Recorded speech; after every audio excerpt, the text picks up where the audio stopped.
the deer panteth for the water, so my soul longs after thee.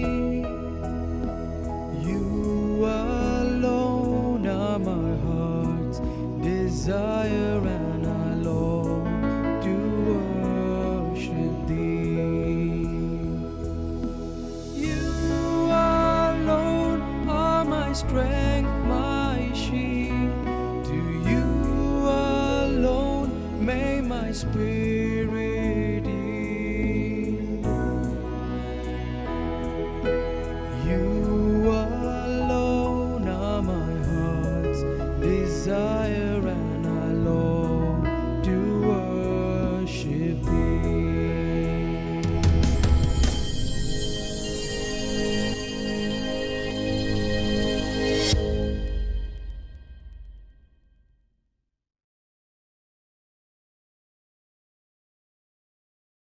Hello, dear friends. We have already seen the first 4 chapters of Prophet Isaiah. And today we are going to reflect on chapter 5. In Old Testament, especially the prophets, we can see that the relationship between God and Israel will be narrated using 3 similes or comparisons. We have already said in chapter 1, God's relation to Israel is like that of father and son. Therefore, father-son relationship depicts the relationship between God and Israel. And secondly, another relationship that we can see is the bridegroom and bride. God is the bridegroom, Israel the bride. And of course we know the relationship between God and Israel is so intense and personal, and therefore that relationship is like an I-thou relationship. That means one accepts the other totally. That personal relationship which involves an intimate knowledge and so on. And the third imagery that is used is that of a farmer and vineyard. And God is compared to a farmer, Israel is the vineyard. And the people are the vine which are planted by God in that vineyard. And it is this third imagery describing the relationship between God and Israel that is found here in chapter 5. And here we see it starts with, again, just like a scene taking place in a court. And therefore, sometimes it is called a juridical parable or juridical presentation. God is calling out the people and he is putting to trial the deeds of the people, whether they are up to the mark, whether they have produced what is expected from them or not. And therefore, this imagery takes it for granted that God is the farmer and Israel is the chosen vineyard, or vineyard with the chosen vines. Therefore, this is the way how the story is unfolded here. And all the 3 imageries used to depict the relation between God and Israel is so beautiful and deep in that relationship. It brings out the depth of the relationship. Okay, we know, for example, relationship to father and son. It is so intimate, personal, and deep. The same way, while husband and wife, the relationship between both of them is so deep, personal, and very, very deep or very strong in that sense. And in the same way, between farmer and the vineyard, it is comparatively lesser in degree, we can say, but still it has got a very impressive presentation and presentation of the dimensions of the relationship, we can say. Okay, now let us look at the text first, and then we will try to explore. My love song concerning his vineyard, verse 1. My beloved had a vineyard on a very fertile hill. Then he dug it, cleared it of stones, planted it with the choice vines. He built a watchtower in the midst of it and hewed out a wine vat in it.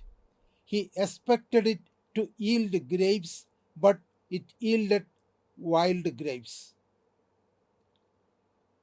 And therefore, the background information is given. The farmer, and here is presented as a friend of the storyteller, and here, or the prophet, we can say. And therefore, the farmer has a vineyard, and the description given here in these first verses show that the farmer did everything in his capacity to bring up that vineyard. He bought the land, put the fence, then planted the choice vines, removed the stones, and prepared the ground so well. It removed even the stones, and then planted the choice vines, gave manure, water, whatever is needed. And there was also a watchtower to look after the vineyard. And naturally, the farmer expected that he will get the rewards. That is quite natural. And he was waiting for it. But alas, what happens? The vines, they brought out sour vines or wild vines, wild grapes, let us say. And therefore, the farmer was so thoroughly disappointed because he did not get any benefit out of this vineyard. And now, what does the farmer say? Now he is calling out to the people of Jerusalem to declare a judgment. Judge between me and my vineyard. That is what the farmer says. Okay, on one side I am the farmer, and on the other side the vineyard. Now you judge between me and the vineyard. And what does he say? What more was there to do for my vineyard, and that I have not done for it? What more was I supposed to do? All that I could do, I did. And what more can I do? There is practically nothing to do more than what I did. Everything needed, I have done. And therefore, what more was there to do for my vineyard that I have not done? When I expected it to yield grapes, why did it yield wild grapes? Therefore, from the part of the vine or vineyard, we can say they produced sour or wild grapes, and there is no use for it. The entire effort taken by the farmer is lost. It is rendered useless. And therefore, the question comes up now, what can be done with this vineyard? And the farmer gets angry with the vineyard. I had done all this, but still it did not produce the good wine. And by nature of the vine or vineyard, we can say, if it produces sour or wild grapes, then it will always produce the same type of grapes, and it will not change afterwards. If it changes afterwards, it could be kept up and without destroying, but it is not going to be not going to bring good grapes ever, and hence the effort of the farmer practically is rendered totally useless or absolutely disappointing. And now the decision. Now I will tell you what I will do to my vineyard. I will remove its hedge, and it shall be devoured. To remove the hedge means to take away the protection that is offered. The hedge is made and kept so that the wild animals may not come and eat up the uh, vines, and therefore to keep it safe and secure, there was the need of hedge. But now he is pulling out that hedge, and the impact, the animals of the field, they can come and eat at their pleasure, and therefore now the protection is no more there. And secondly, I will break down its wall, and it shall be trampled down. And again, the compound walls built around a vineyard, and that also may be there.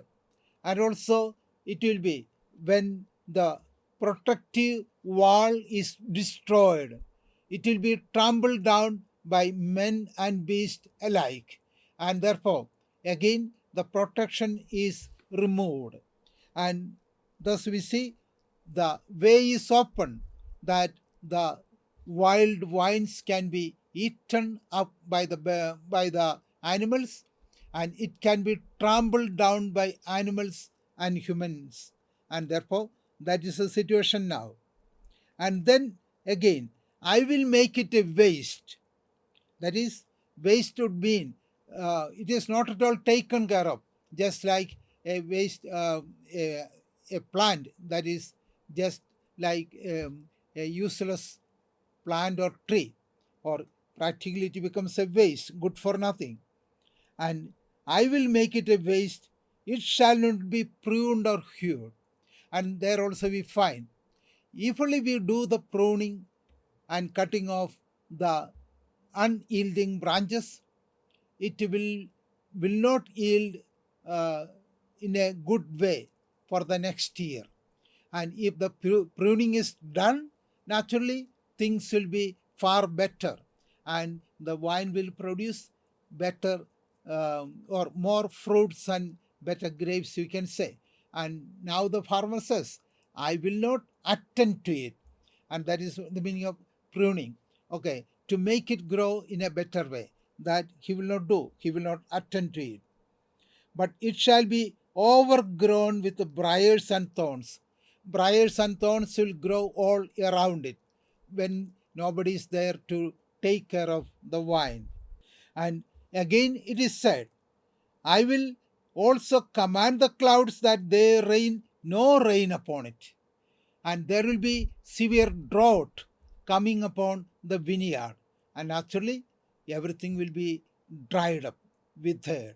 And such is the judgment that is passed on this vineyard by the farmer. He had done everything, but there was of no use, and hence we will take the retaliatory measures. Okay, why should it grow? Therefore, he does everything to destroy it, removing the hedge and the walls so that there is no more protection of it. And again, it will be trampled down by beasts and men. That is another thing. And again, we find it will not be pruned and so on. Therefore, the farmer has practically abandoned it. And that is the outcome of this parable that is said here. Okay, now what are we to understand about this parable? We can say the first part of this parable that we have seen.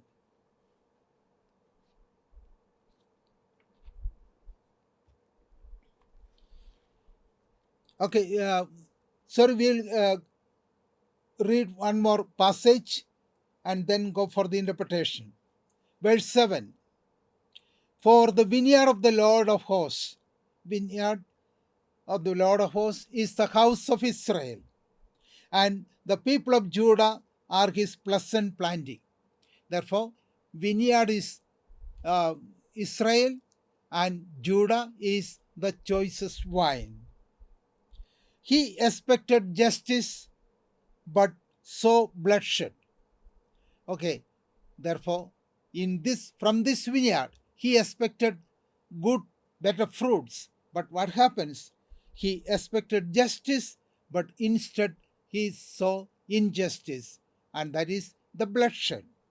Then he looked for righteousness, and he hears a cry, and this cry practically is opposite to the righteousness, and that is the way it is explained. And again, you who join house to house, who add field to field, until there is room for no one but you, and you are left to live alone in the midst of the land. And the Lord is swearing, surely many houses shall be desolate, large and beautiful houses without inhabitant. And another thing, for 10 acres of vineyard shall yield but one bath, and the homer of seed shall yield a mere ephah. And now, what is going to happen for this? And there we see everything is turning upside down. The vineyard did not produce the fruit expected, and therefore the farmer laid it a waste. He did not deal with that vineyard with any concern, and on the other hand, let it go as a waste. And that is the attitude of the farmer. I have done everything needed for it, but they did not produce the desired fruit. And hence, what will be done? And then the practical application. If the people of Israel or people of Judah do not understand the parable used here, or the or the imagery used here, now it is said, okay, that is not the case here. It is something different. And therefore, it is said, God looks for justice. And what does he see? He sees the injustice committed by the people. And injustice implies bloodshed or killing of the innocent, persecuting and crushing or oppressing the poor, the orphan, the widow. And this situation is what prevails in Jerusalem. Therefore, he looked for justice and he found bloodshed. And he was looking for righteousness. And when he looked for righteousness, he hears a cry, it is said. And the cry usually can be of two types. And one is a cry of success.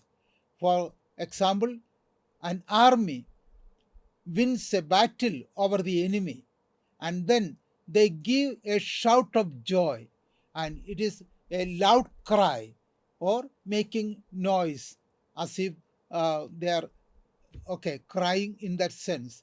And therefore, the cry here is a shout of uh, joy, and because they have subdued the enemy.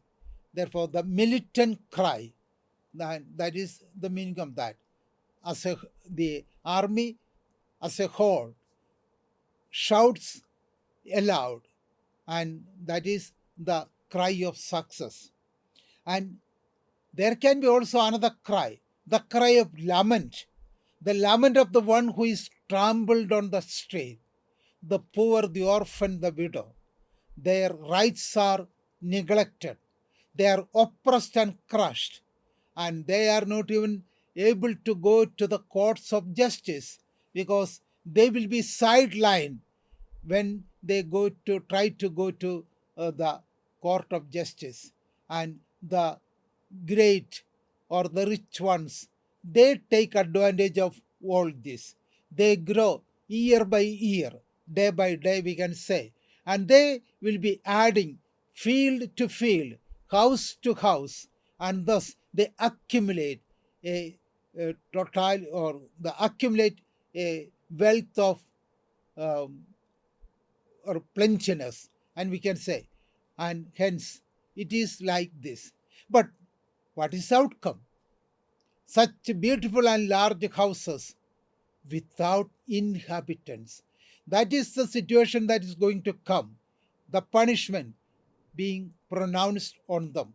And therefore, it is clear that they are there just to exploit the poor and so on. And hence, they will be judged rightly by the God of justice. And that is the implication that is given here. Okay, and as we said, when we look at this parable, it brings out a lot of messages, we can say. First of all, this is called a song of the vineyard. And the song of the vineyard, the on one side we see God and his concern for his people Israel. And the Israel, the people of Israel, they refuse or reject God's love and concern, and they produce sour fruits or wild grapes. And therefore, they are not at all bearing the fruits expected from them, in spite of the fact that God has done everything possible for them. Therefore, this is the way we are to understand it. And since there is no result, in spite of the fact that the farmer has done everything for it, therefore, that troubling question from the heart of the farmer, what more could I have done for you that I have not done it? There is nothing left. Everything that he could do, he had done. And therefore, the farmer has taken 100% initiative and also effort to bring up the vineyard and to uh, prune it, and also do everything that's needed so that it may produce good fruits. But nothing happens. And the entire expectation of the farmer is thwarted, or is practically hindered, we can say, obstacle. It is obstructed. That is what we can see. And the hence the punishment will be declared. The enemy will come and conquer them and take them slaves, and therefore that will be the punishment practically declared on them. The coming words, and we find all this practically narrated in the coming words. And Assyrian occupation will be there, that is what is said, if they do not accept and repent of their sins. Okay, and now the wild grapes, the very expression is opposite to what God expects from them. He expected good grapes, but it produced wild grapes. And therefore, we can say God is acting very, very positively, but man is responding, the human being is responding very, very negatively. And that is a situation of comparison. On one side, God, on the other side, the vineyard or the human beings. And God does his best, and that is why it is said he has done all that he could as a farmer. But now, what happens for the people? They are not at all concerned with all this. They go on their own way. And therefore, the comparison is so relevant and important in the life of the Jews. That is what we can say. Therefore, the wild grapes stand for the negative response of the people, whereas God did everything. He planted the choicest vine, and therefore we can say here there will be what is called the choicest wine, and that is practically the people of Israel. They are supposed to produce the fruits, but they have not done it. And another interpretation that is given here, we'll find it has got a literal and symbolic meaning. This song, it's a song or a parable, we can say, and it has got a literal and symbolic meaning. Literal means the relationship between farmer and his vineyard. Therefore, a farmer does everything that is needed for the vineyard to bring it up in the best way possible. He does whatever is needed, and therefore that is the normal literal interpretation. But it has got a symbolic meaning. It is like the relationship between a bridegroom and bride. Yahweh is the bridegroom and Israel is the bride. The bridegroom has done everything that is needed, but the bride is unfaithful. It goes after other persons, other gods, and so on. Therefore, that is the imagery which is brought into our mind. Therefore, the relationship between the husband and wife, or bridegroom and bride. Naturally, this will be a terrible blow to the expectation of the husband or the bridegroom. And if the bride is unfaithful, if the bride is going on her own way, we can imagine what will be the mind frame of the husband. And therefore, we see the interpretations for this song or imagery or parable are can be two. One is the literal interpretation, and other is symbolic interpretation. And again, we'll find the uh, the song is sung when usually the people come for the harvesting, and when there is harvesting there is not much that they receive, and therefore it is a pathetic situation. And here we find the poor are supposed to be the chosen ones of Yahweh.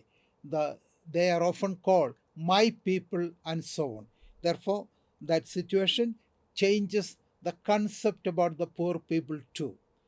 Okay, in verses 3 and 4, we find since the harvest is contrary to the expectation, and it is natural that the farmer gets angry, and the reason the vineyard did not produce, or it betrayed the expectation or the hope of the master, and that is the reason.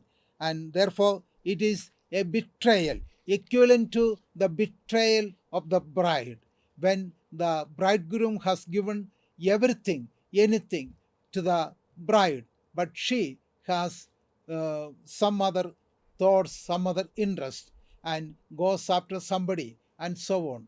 Naturally, it will reveal the situation, and that is of betrayal of the beloved one, the bride, and so on. Therefore, this is the way that it can be explained further.